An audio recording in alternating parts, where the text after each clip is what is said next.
grad school that you didn't get into that was the only school that you wanted on your list. And things happen for a reason.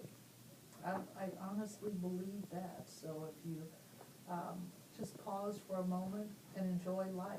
And it's not always the job or the school or that one thing.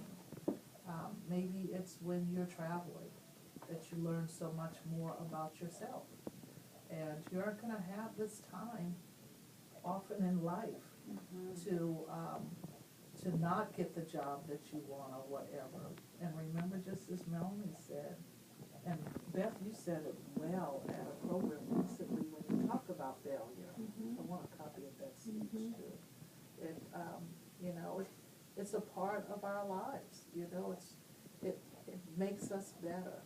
And hopefully it makes us appreciate things more once we've accomplished something. And count each accomplishment as such. They don't have to be huge. They could just be a small step. And there's no experience that's wasted if you're paying attention, and I think so often we're looking at what the next big thing and big accomplishment is that we kind of miss the people and the lessons. And I know that sounds like a fortune cookie, but it's really true. You know, I think lots of us look back and think, oh, you know, this person who was with me. I mean, I think back to when I was a waitress at a Howard Johnson's on Route 95 in Connecticut, in between college and graduate school. And I learned from that job what I didn't want to do for the rest of my life because I wasn't good at it. But the people who were there were wonderful. And they were such great teachers and terrific companions for that summer. I just really enjoyed them. And I might not think of that as a pivotal experience, but it was a good experience, and I learned a lot. Was Howard Johnson's the place with the oysters and ice cream? They might have oysters, but they definitely had. Used to have 32 flavors. Okay, I'm like, I remember my teacher. Ice cream. Peppermint. To die for. Like York patties. Tastes kind of No, like it was that. actually peppermint stick ice cream. I'm sure Dr. Atwood is going to be thrilled we're having a conversation about Howard Johnson's ice cream, but yeah, you can tell that was meaningful for us. Well, you know what, that comes with taking time to enjoy life. Right, Yeah, and right. the perks of That's even the right. most menial jobs, like get free ice cream. So then I had a couple questions for you, Rev Beth. And then if you guys have answers. Okay, so what exactly is your connection with Hood Alum, and how long has the organization been running? So because this is now my 7th year, so I have 7 classes of folks who have graduated, and increasingly I see more of them coming back, because part of it is they just want some TLC, you know, tender loving care, and they want a little bit of confidence building. So it's not like they're coming for a job interview or they're coming for anything else. It's really, I just need somebody to check in for some moral support.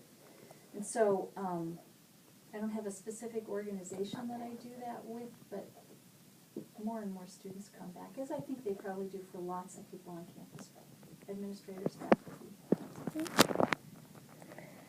You have a group that you meet with, though, right? Yeah, I don't know what the right terminology is that you're. for the senior class, we've done this now for 2 years, and so back in February we met with your class for a program called What to Expect After Graduation. And we have several recent alums who come back who talk about what do they wish somebody had told them. And we have a little booklet we put together. Career Center has representatives who are there, Financial Services has people who are there, and so they give terrific, very concrete advice about jobs, websites to look at, programs that might be helpful. The financial aid people are wonderful. The first thing they do is give you a website about where you can find out how much loan you have. And what are the specifics? When do you need to start to pay it back? Who do you contact? What do you need to do if you need a deferral? All of those kinds of things. There are a lot of seniors, I think, who don't think that they need that. The ones who come are so appreciative because there's some practical wisdom, but also some good life lessons. One of our recent grads coined the term, get comfortable with being uncomfortable.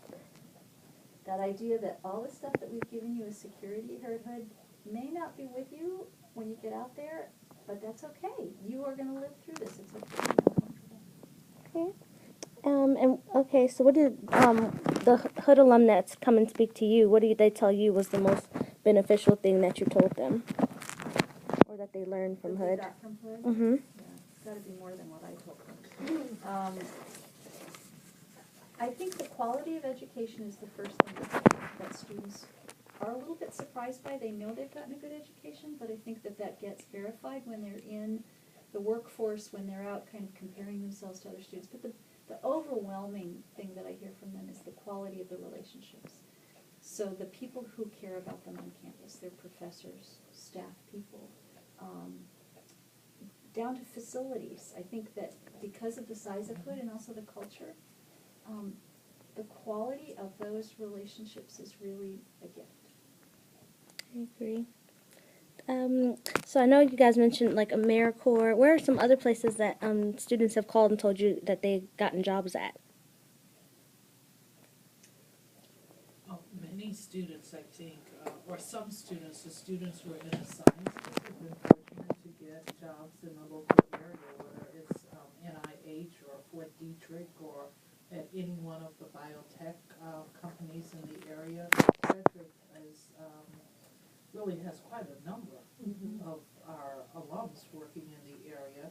And it's not just in the medical sciences fields, but it's within the school systems. We have students who are working in Frederick County and neighboring counties. I think they are all over. They really are all over, and not just in Frederick or neighboring counties. They're in other states. They go back home and they get jobs at home, and some have even gone abroad. So, yes, yeah, And Peace Corps. yeah. And we have students who do work with their faith traditions. So Christian, Jewish, Muslim students who have these national and international groups that they go and spend volunteer internship time with. But I think that's what Melanie said before. It depends on the student, and it's exciting to see how many different places there are, opportunities. A lot of nonprofit Mm-hmm. work and things like that. Okay.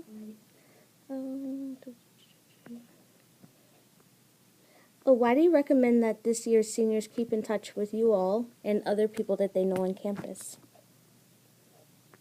I think it just keeps that Hood network going,